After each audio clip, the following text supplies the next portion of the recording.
नमस्कार दोस्तों, माघ स्नान और यमलोक का अद्भुत रहस्य आज सुनिए। हरे कृष्णा। माघ मास की पावन प्रातः बेला में आप सभी भक्तजनों का हृदय से स्वागत है। आज माघ मास का छठा दिन है। शास्त्रों में कहा गया है कि माघ मास में प्रतिदिन प्रातःकाल स्नान, दान, जप, तप और कथा श्रवण करने से मनुष्य के समस्त पाप नष्ट हो जाते हैं और जीवन में पुण्य का संचय होता है। इसी पावन अवसर पर हम माघ मास के महात्म्य को प्रकट करने वाली दिव्य पौराणिक कथाओं की इस श्रृंखला को आगे बढ़ा रहे हैं। आइए आज की माघ मास कथा का श्रवण करें। पिछली कथा में आपने सुना था कि किस प्रकार महर्षि मृगशृंग ने धर्मराज यम की भावपूर्ण स्तुति की। उस स्रोत से प्रसन्न होकर धर्मराज यम स्वयं दिव्य तेजस्वी स्वरूप धारण कर मुनि के समक्ष प्रकट हुए। आज हम उसी कथा को आगे बढ़ाते हैं। यमराज बोले, हे मुनिवर, तुम्हारी इस पवित्र स्तुति से मैं अत्यंत प्रसन्न हुआ हूँ। मैं स्वयं तुम्हें वर प्रदान करने के लिए यहाँ आया हूँ।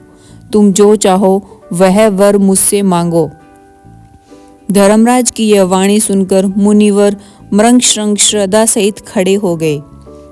अपने सामने धर्म के अधिपति को प्रत्यक्ष देखकर उनके नेत्र आनंद से भर आए।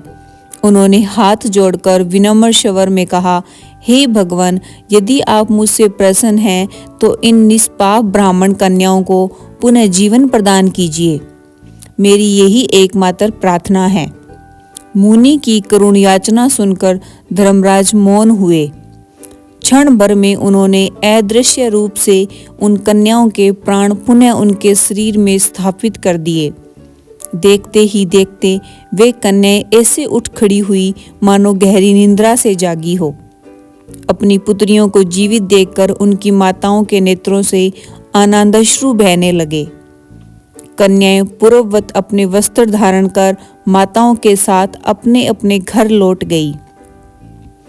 इस प्रकार मुनिवर को वरदान देकर धर्मराज यम अपने पार्षदों सहित अंतर्ध्यान हो गए। ऋषि मृगशृंग भी यमराज की कृपा पाकर प्रसन्नचित होकर अपने आश्रम लौट आए। जो मनुष्य प्रतिदिन धर्मराज की इस पावन स्तुति का पाठ करता है, उसे कभी यम यातना का भय नहीं रहता। धर्मराज उस पर सदा प्रसन्न रहते हैं। उसके वंश में अकाल मृत्यु का भय नहीं होता।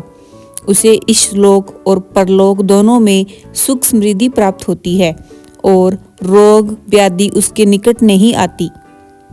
यह महात्म्य सुनकर राजा दिलीप ने महर्षि वशिष्ठ से विनम्रता पूर्वक प्रश्न किया, हे गुरुदेव, जो कन्याएं यमलोक से लौटकर आई थी, उन्होंने वहां के अनुभव अपनी माताओं और सज्जनों को किस प्रकार बताए? पापियों को मिलने वाले कष्ट और पुण्यात्माओं की गति के विषय में उन्होंने क्या कहा? मैं पुण्य और पाप के फलों का विस्तार से वर्णन सुनना चाहता हूँ। राजा की जिज्ञासा सुनकर महर्षि वशिष्ठ बोले, हे राजन, अब मैं वही सब तुम्हें सुनाता हूँ जो उन कन्याओं ने अपने सज्जनों से कहा था।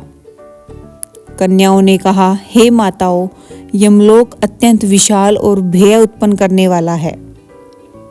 गर्भ में स्थित जीव से लेकर वृद्ध, स्त्री, पुरुष सभी को वहां जाना ही पड़ता है। वहां चित्रगुप्त आदि धर्मात्मा पुरुष जीवों के शुभ और अशुभ कर्मों का निष्पक्ष निर्णय करते हैं। जो लोग इस लोक में दया, करुणा और धर्म के मार्ग पर चलते हैं, वे सौम्य मार्ग से यमलोक पहुंचते हैं। दान, व्रत और तप में लगे हुए स्त्री पुरुषों से यम की नगरी शोभायमान रहती है। विशेषकर माघ मास में प्रातःकाल स्नान करने वाले पुण्यात्मा वहां विशेष सम्मान पाते हैं।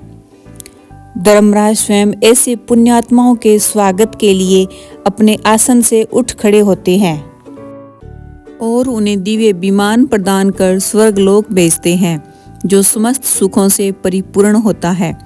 इसके पश्चात कन्याओं ने पापियों के मार्ग का वर्णन करते हुए कहा, जो लोग क्रूर कर्म करते हैं, दान नहीं देते और अधर्म में लिप्त रहते हैं, उन्हें अत्यंत भयावह दक्षिण मार्ग से यमलोक ले जाया जाता है। वह मार्ग कहीं कांटों से भरा है, कहीं जलते अंगारों से, कहीं तीखे पत्थरों और कहीं कीचड़ से। कहीं दहकती रेत है, कहीं लोहे के कांटेदार वृक्ष, कहीं बर्फ और कहीं अग्नि से आच्छादित पथ है। तेज आंधियां, शस्त्रों की वर्षा, खौलता जल और भयानक गर्जनाएं उस मार्ग को और भी भयावह बना देती है। ऐसे कष्ट सहते हुए पापी जीव यमदूतों द्वारा बलपूर्वक यमलोक पहुंचाए जाते हैं। वह मार्ग अंधकार, पीड़ा और निराशा से भरा होता है, जहाँ कोई सहारा नहीं मिलता। महर्षि वशिष्ठ बोले, हे राजन, कन्याओं ने यमलोक के मार्ग का ऐसा ही वर्णन किया था। अब आगे वे यमलोक में निवास करने वाले जीवों और यमदूतों के स्वरूप का वर्णन करेगी, जिसे तुम कल की कथा में सुनोगे। इसलिए हे भक्तजनों, इन माघ मास की कथाओं को प्रतिदिन श्रद्धा और नियम से सुनते रहिए। यदि यह कथा आपको प्रिय लगी हो तो इसे अधिक से अधिक लोगों तक पहुंचाइए। हम शीघ्र ही कल प्रातःकाल इस कथा की अगली कड़ी के साथ पुनः मिलेंगे। हरे कृष्णा।